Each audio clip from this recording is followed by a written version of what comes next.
السلام علیکم ورحمۃ اللہ تعالی وبرکاتہ۔ نحمده ونصلی ونسلم علی رسولہ الکریم، اما بعد فاعوذ باللہ من الشیطان الرجیم، بسم اللہ الرحمن الرحیم۔ ان اللہ وملائکتہ یصلون علی النبی یا ایہا الذین آمنوا صلوا علیہ وسلموا تسلیما۔ اللہم صلی علی سیدنا و مولانا محمد معدن الجود والکرم وآلہ الکرام وابنہ الکریم وبارک وسلم صلاۃ و سلاما علیک یا رسول اللہ صلی اللہ تعالی علیہ وسلم۔ سبق نمبر 8، غسل کا بیان۔ غسل کے بارے میں قرآن مجید میں اللہ تبارک و تعالی ارشاد فرماتا ہے وَإِن كُنتُمْ جُنُبًا فَطَّهِّرُوا، ترجمہ کنز الایمان، اور اگر تمہیں نہانے کی حاجت ہو تو خوب سترے ہو لو، یعنی غسل کر لو۔ نہانے کی حاجت ہو کا مطلب کیا ہے کہ غسل فرض ہو جائے تو غسل کر لو اور خوب پاکی حاصل کر لو۔ تو اس آیت کریمہ میں غسل کا حکم موجود ہے، نہانے کا اور پاکی طہارت حاصل کرنے کا حکم موجود ہے۔ ایک اور آیت میں ارشاد ہوتا ہے یا ایھا الذین آمنوا لا تقربوا الصلاۃ وانتم سکارى حتى تعلموا ما تقولون ولا جنبا الا عابری سبیل حتى تغتسلوا۔ اے ایمان والو، نشے کی حالت میں نماز کے پاس نہ جاؤ، نماز کے قریب نہ جاؤ، یعنی نشہ کر کے نماز نہ پڑھو جب تک اتنا ہوش نہ ہو کہ جو کہو اسے سمجھو، یعنی وہ نشہ ختم ہو جائے۔ اور نہ ناپاکی کی حالت میں بے نہائے، یعنی ناپاکی کی حالت میں بغیر غسل کیے ہوئے بھی نماز نہ پڑھو مگر مسافری میں۔ تو یہاں پر بھی غسل کا حکم موجود ہے۔ تو مسافری میں کیا وہاں پہ غسل کرنے کی حاجت نہیں ہے؟ نہیں، مسافری میں آدمی سفر میں ہو اور ایسی جگہ پر پہنچ گیا کہ جہاں پانی موجود نہیں ہے، تو پانی نہیں ہے تو غسل نہیں کر پائے گا، اس لیے ایسے شخص کے لیے تیمم کرنے کا حکم ہے۔ وہ تیمم کا بیان تفصیل کے ساتھ انشاءاللہ تبارک و تعالیٰ آگے آئے گا۔ تو یہاں جو فرمایا کہ مگر مسافری میں، تو اس کا مطلب یہ ہے کہ وہ تیمم کرے گا جب پانی نہیں پائے گا، ورنہ سفر کی حالت میں بھی اگر پانی موجود ہے تو غسل کرنا ہی ضروری ہوگا۔ اب یہاں پہ دو آیتیں تو بیان کر دی، اب دو فرامین مصطفیٰ بیان کرتے ہیں، اللہ کے رسول صلی اللہ علیہ وسلم کی دو حدیثیں یہاں پہ بیان کرتے ہیں۔ پہلی حدیث ہے کہ فرشتے اس گھر میں نہیں آتے جس میں کوئی جنوبی، یعنی ایسا شخص ہو جس پر غسل کرنا فرض ہو، ایسا شخص اگر کسی گھر میں موجود ہو تو اس گھر میں فرشتے نہیں آتے۔ کون سے فرشتے؟ رحمت کے فرشتے، حفاظت کے فرشتے۔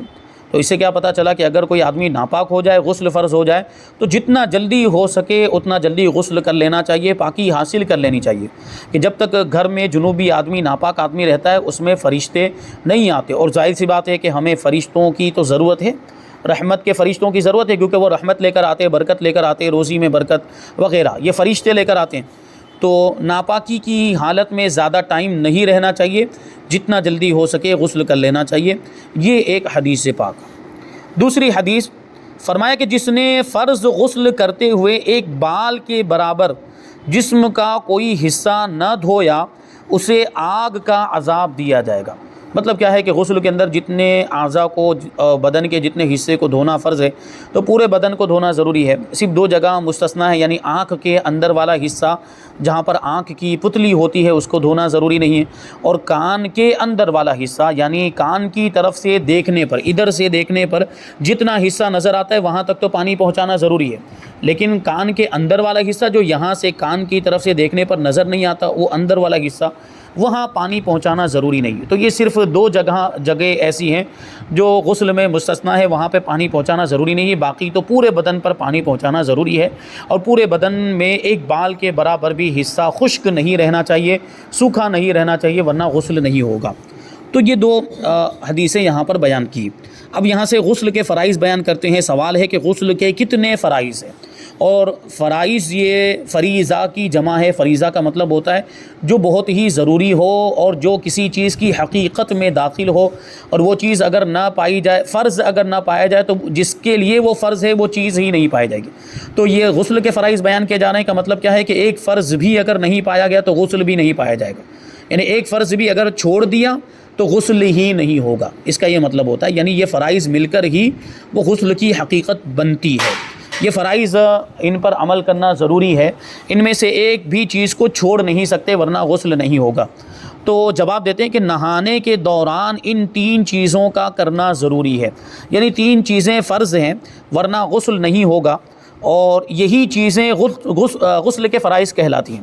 انہی 3 چیزوں کو غسل کے فرائض کہا جائے گا۔ یہ آپ تینوں چیزیں یاد کر لیں زبانی، اور بہت آسان ہے، کوئی بہت مشکل باتیں نہیں ہیں۔ 3 چیزیں ہیں، بہت زیادہ لمبی اور بہت بڑی تعداد بھی نہیں ہے، آپ آرام سے 3 چیزوں کو یاد کر سکتے ہیں۔ پہلی چیز ہے کلی کرنا، دوسری چیز ہے ناک میں پانی چڑھانا، اور تیسری چیز تمام بدن پر پانی بہانا۔ یہ غسل کے 3 فرائض ہیں۔ ان فرائض پر غسل میں عمل کرنا ضروری ہے۔ اگر ان میں سے ایک بھی چھوٹ گیا، یعنی مثال کے طور پر اگر کلی نہیں کی اور پورے بدن پر پانی بہا لیا تو غسل نہیں ہوگا۔ اسی طرح کلی بھی کر لی، پورے بدن پر پانی بھی بہا لیا، لیکن ناک میں پانی نہیں چڑھایا تو بھی غسل نہیں ہوگا، یعنی تینوں چیزیں ہونا ضروری ہے۔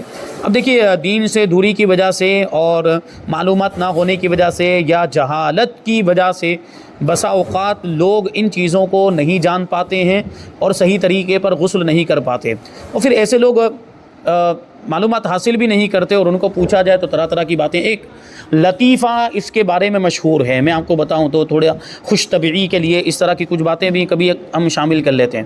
ایک آدمی سے کسی نے پوچھا کہ تم بڑی ڈینگیں مارتے ہو کہ تمہیں بہت معلومات ہے، چلو بتاؤ غسل میں کتنے فرائض ہیں؟ تو وہ سامنے والا جواب دیتا ہے کہ کیا مجھے نہیں معلوم ہوگا، مجھے سب پتہ ہے، مجھے پتہ ہے غسل کے اندر 3 فرائض ہیں۔ اس نے یہ جواب دیا۔ تو پوچھنے والے نے پوچھا چلو بتاؤ 3 فرائض ہیں تو کون کون سے ہیں؟ تو اس نے کیا جواب دیا؟ مجھے معلوم ہے 3 فرائض کون کون سے ہیں، میں بتاتا ہوں آپ کو، بتاؤ جلدی بتاؤ کون سے 3 فرائض ہیں؟ تو وہ کیا کہتا ہے؟ صابن، بالٹی اور تولیہ۔ 3 فرائض کون سے ہوئے؟ صابن، بالٹی اور تولیہ، یعنی فرض کا مطلب ضروری۔ اس نے کیا سمجھا؟ فرض کا مطلب ضروری، یعنی جو نہانے کے لیے جو چیزیں ضروری ہیں، تو اس نے دنیا داری کے اعتبار سے سمجھ لیا، تو نہانے کے لیے صابن بھی ضروری، نہانے کے لیے تولیہ بھی ضروری، اور نہانے کے لیے بالٹی بھی ضروری۔ تو وہ کہتا ہے کہ یہ 3 فرائض ہیں، جبکہ 3 فرائض یہ ہیں، یہ یاد رکھیں گے: کلی کرنا، ناک میں پانی چڑھانا، اور تمام بدن پر پانی بہانا۔ اب یہ جو بات کہی کہ کلی کرنا اور ناک میں پانی چڑھانا اور تمام بدن پر پانی بہانا، تو اس کا طریقہ کیا ہونا چاہیے؟ ہر چیز کا طریقہ ہمیں اسلام نے بتایا ہے۔ تو کلی بھی ویسے نہیں کہ ایسے منہ میں پانی ڈالا اور تھوک دیا، یا ایسے ناک میں پانی مار دیا اور بس یہ تھوڑے سے حصے پر پانی پہنچا، اندر تک ناک کے حصے میں پانی پہنچا ہی نہیں، تو کیا اس سے غسل ہو جائے گا؟ تو اس کا طریقہ بتا رہے ہیں کہ کلی کیسے کریں گے، ناک میں پانی کیسے چڑھائیں گے، اور پورے بدن پر پانی کیسے بہانا ہے۔ تو اس کا جواب، کلی کرنے کا طریقہ: سیدھے ہاتھ میں پانی لے کر منہ میں ڈالنا ہے، سیدھے ہاتھ میں پانی لے کر منہ میں ڈالیے، اور اچھی طرح منہ کے اوپر نیچے دائیں اور بائیں گھما کر حلق کے شروع تک پانی پہنچا کر پھینک دیجئے۔ یعنی کیا مطلب ہوا کہ اندر منہ کا جو حصہ ہے پورے حصے میں پانی پہنچنا چاہیے، پانی کو اندر حرکت دینا ہے، پانی کو گھمانا ہے، اس طریقے سے گھمانا ہے کہ آگے کے حصے میں، پیچھے کے حصے میں، دونوں دائیں بائیں، یہ دانتوں کے پیچھے والا حصہ وہ بھی بھیگ جانا چاہیے، زبان کے نیچے والا حصہ، تالو والا حصہ، جہاں حلق شروع ہوتا ہے وہاں تک پانی پہنچ جانا چاہیے۔ یہ ہوا کلی کرنا۔ اگر اس انداز میں کلی نہیں کی تو اس کو کلی کرنا نہیں کہیں گے اور اس سے فرض ادا نہیں ہوگا۔ کچھ لوگ ایسے بس پانی لیا، تھوڑا سا پانی منہ میں لیتے ہیں پھر تھوک دیتے ہیں، تو وہ پورے منہ کے اندر پانی پہنچتا ہی نہیں ہے، اس سے ان کی کلی نہیں ہوتی۔ فرماتے کہ اس طرح کلی کرے اور پھر یہ کام 3 مرتبہ کرے، یعنی کلی 3 مرتبہ کرے، تاکہ منہ کے اندر کا ہر حصہ حلق تک اچھی طرح دھل جائے اور دانتوں میں جو چیز پھنسی ہو وہ بھی نکل جائے۔ یعنی پانی کے گھمانے کی وجہ سے اگر دانتوں میں کوئی چیز ہے اور بہت زیادہ مطلب دانتوں کے درمیان داخل نہیں ہوئی ہے تو وہ کلی کرنے سے نکل جائے گی، لیکن کبھی ایسا ہوتا ہے جیسے گوشت کا ریشہ وغیرہ وہ دانت کے اندر پھنس جاتا ہے، وہ کلی کرنے سے بھی نہیں نکلتا، تو اس کو نکالنا پڑے گا۔ اس کو آپ جو ہے لکڑی وغیرہ، وہ ٹوتھ پک ہوتی ہے، وہ اس طرح کوئی تیز دھار والی چیز، اس کے ذریعے سے آپ وہ دانتوں کا خلال کریں، اس کو دانتوں کا خلال کرنا کہیں گے، یعنی دانتوں کے بیچ میں گوشت کا ریشہ وغیرہ کچھ اگر پھنس گیا ہے تو اس کو نکالنا ضروری، کیونکہ اگر نہیں نکالیں گے تو اتنے حصے میں پانی نہیں پہنچے گا، وہاں پانی پہنچانا ضروری ہے۔ تو پہلے یہ چیزیں غور کر لیں غسل کرنے سے پہلے کہ دانت میں کچھ پھنسا ہوا ہے کہ نہیں ہے، اس کو نکالیں پھر غسل کریں۔ تو یہ کلی کرنے کا طریقہ ہوا۔ اب کہتے ہیں ناک میں پانی چڑھانے کا طریقہ، کہتے ہیں غسل میں ناک کے اندر کا نرم حصہ سخت ہڈی تک دھونا ضروری ہے۔ یہ ناک کے اندر کا حصہ، ناک کے اوپر تو ویسے چہرہ دھوئیں گے تو یہ اوپر والا حصہ تو دھل جائے گا، لیکن ناک میں پانی چڑھانے کا مطلب کہ اندر والے حصے کو دھلنا، اور اندر والے حصے کو کہاں تک دھونا ہے؟ یہ نرم والا حصہ جو ہے اس کو دھلنا ہے۔ مطلب کیا ہوا؟ اس کا آسان طریقہ میں آپ کو بتاؤں، یہ ناک کو ایسے آپ دبائیں، ناک کو ایسے دبائیں، یہ دبے گی ناک، تو جہاں تک دبتی ہے، جہاں تک یہ نرم حصہ ہے، وہاں تک اندر کے حصے میں پانی پہنچانا ضروری ہے۔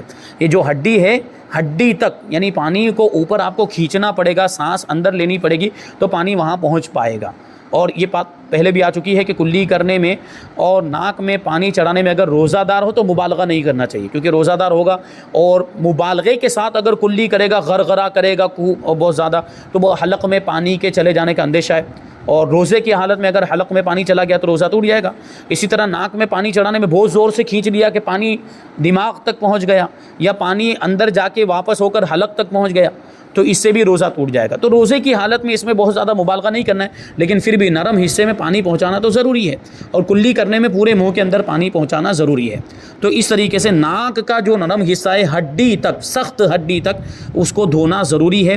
اس کے لیے سیدھے ہاتھ میں پانی لے کر ناک کے قریب لائیے اور آہستہ سے پانی سونگھ کر ناک کی ہڈی تک چڑھائیے، یعنی پانی کو کھینچنا پڑے گا اندر، تب یہ پانی اندر پہنچے گا۔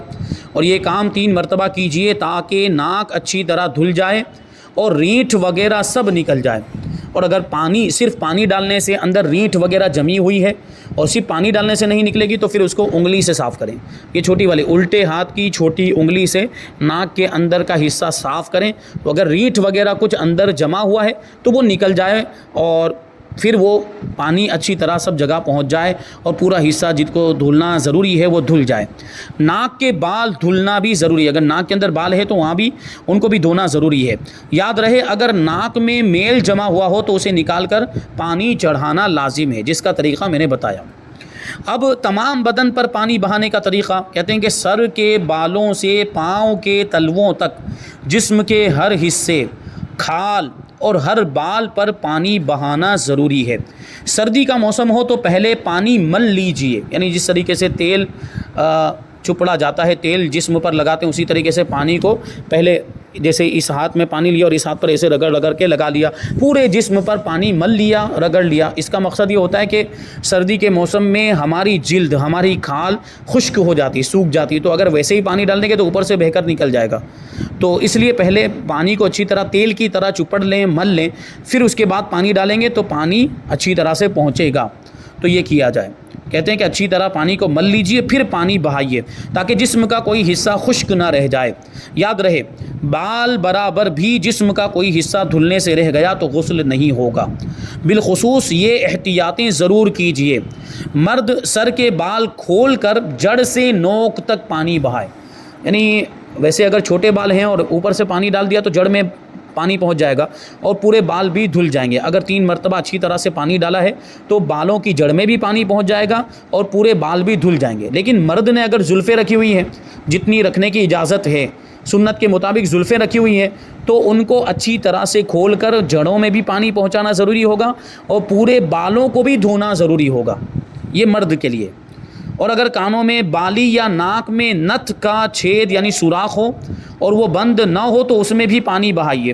اب یہ عورت کے لیے ہوگا کہ عورت کان میں بالی پہنتی ہے، ناک میں وہ کانٹا پہنتی ہے جس کو نتھ کہا جاتا ہے، اس میں سوراخ ہوتا ہے، تو اگر وہ سوراخ بند نہیں ہوا ہے، کھلا ہوا ہے، تو اس کے اندر بھی پانی پہنچانا ضروری ہے۔ بھووں، مونچھوں، داڑھی اور کان کا ہر حصہ اچھی طرح دھوئیے۔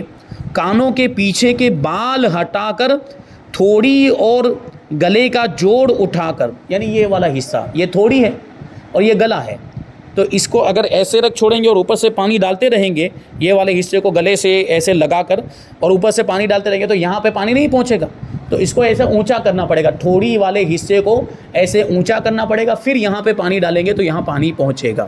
تو اس طریقے سے یہاں بھی پانی پہنچائیں۔ پیٹ کی بلٹیں اٹھا کر، پیٹ کی بلٹیں کا مطلب کہ اگر کوئی موٹا ہے کوئی شخص اور پیٹ میں چربی، تو وہ بیٹھتے ہیں تو یہاں بل پڑ جاتے ہیں ایسے پیٹ کے اندر، تو وہ بل پڑنے کی وجہ سے اگر ایسے ہی بیٹھا رہ گیا تو بیچ کا جو حصہ جو اندر چھپ گیا ہے بل پڑنے کی وجہ سے وہاں پانی نہیں پہنچے گا، تو اس کو ایسے سیدھا کرنا پڑے گا اور وہاں پانی پہنچانا ضروری ہے۔ تو پیٹ کی بلٹیں اٹھا کر اور ہاتھوں کو اٹھا کر بغلے دھوئیے. یہاں پر اپنے ہاتھ ایسے رکھ لیا ہے اور یہاں سے پانی ڈال رہے ہیں, اوپر سے کندھے پر پانی ڈالے جا رہے ہیں, تو جو بغل والا حصہ وہاں پانی نہیں پہنچے گا, تو اس کو اٹھا کر یہاں ایسے پانی ڈالنا ضروری ہوگا بغل والے حصے میں. پھر فرماتے ہیں ناف میں بھی پانی ڈالیے, ناف کا جو سوراخ ہوتا ہے اس میں بھی پانی ڈالیں اور اس کو اچھی طرح صاف بھی کریں کہ اس میں میل جمع ہوتا ہے وہ میل بھی نکل جائے. اور جسم کا ہر بال جڑ سے نوک تک دھوئیے, بال کا دھلنا بھی ضروری ہے. اگر ختنہ نہ ہوا ہو اور کھال چڑھ سکتی ہو تو کھال کو چڑھا کر دھوئیے اور کھال کے اندر بھی پانی چڑھائیے. تو یہ تو احتیاطیں بتا دی. اب یہاں غسل کرنے کا پورا طریقہ بتا دیتے ہیں, اس کو بھی سماعت کرنے کہتے ہیں کہ بغیر زبان ہلائے دل میں اس طرح نیت کیجئے. کیونکہ دیکھیں وہاں غسل کرنے کے لیے گئے ہیں تو غسل خانے کے اندر عام طور پر آدمی کپڑے اتار دیتا ہے, شرم کی جگہ اس کی کھلی ہوتی ہے, تو ایسی جگہ پر دعائیں یا کچھ اوراد یا ذکر و اذکار جن میں اللہ کا نام آتا ہے تو وہ زبان سے نہیں پڑھ سکتے. دعائیں وغیرہ یا نیت جو ہے وہ زبان سے نہیں کر سکتے, وہاں دل میں نیت کرنی پڑے گی, کیونکہ وہاں آدمی برہنہ ہوتا ہے, کپڑے پہنے ہوئے نہیں ہوتا ہے, عام طور پر یہی ہوتا ہے. تو کہتے ہیں بغیر زبان ہلائے دل میں اس طرح نیت کیجئے کہ میں پاکی حاصل کرنے کے لیے غسل کرتا ہوں. یہ نیت ہو گئی. اور پہلے دونوں ہاتھ پہنچوں تک 3 بار دھوئیے. پہنچے مطلب یہ گٹے, اس کو گٹے بھی کہا جاتا ہے. یہ ہاتھ, یہ پنجہ جہاں پہ ختم ہوتا ہے, یہاں یہ جو ہڈی ابھری ہوئی ہڈی ہے, یہاں تک پہلے دونوں ہاتھوں کو دھوئیں, کیونکہ ابھی آگے کا جو بھی غسل کریں گے آپ اس میں یہ ہاتھ کا اتنا حصہ استعمال ہوگا. تو پہلے اس کو دھونا ضروری ہے کہ اگر اس میں گندگی لگی ہوگی اور اس کے ذریعے آپ دوسرے اعضاء کو دھوئیں گے تو گندگی دوسری جگہ پر بھی پہنچے گی. تو سب سے پہلے ہاتھ کو یہاں تک دھوئیے. پھر استنجے کی جگہ کو دھوئیے.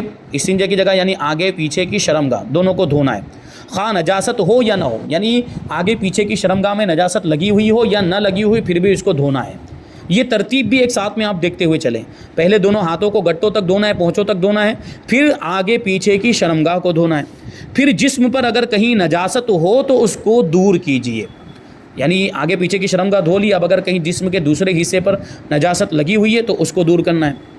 پھر نماز کا سا وضو کیجیے. نماز کا سا وضو مطلب نماز جیسا وضو, کہ نماز کے لیے ہم جو جیسا وضو کرتے ہیں ویسا ہی اب وضو کرنا ہے, مگر پاؤں نہ دھوئیے. ہاں اگر چوکی وغیرہ پر غسل کر رہے ہوں تو پاؤں بھی دھو لیجئے. اونچی جگہ پر بیٹھ کر وضو کر رہے ہوں یا ایسی جگہ پر بیٹھ کر غسل کر رہے ہوں, یا یہ وضو کر رہے ہیں غسل والا وضو کر رہے ہوں کہ جہاں پر پانی جمع نہیں ہوتا. عام طور پر اب جو غسل خانے بنتے ہیں, باتھ روم وغیرہ بنتے ہیں, وہاں پر پانی جمع نہیں ہوتا, پانی بہہ کر نکل جاتا ہے, تو وہاں پر پاؤں دھوئے جا سکتے ہیں, پورا وضو کر سکتے ہیں. تو یہ ہو گیا.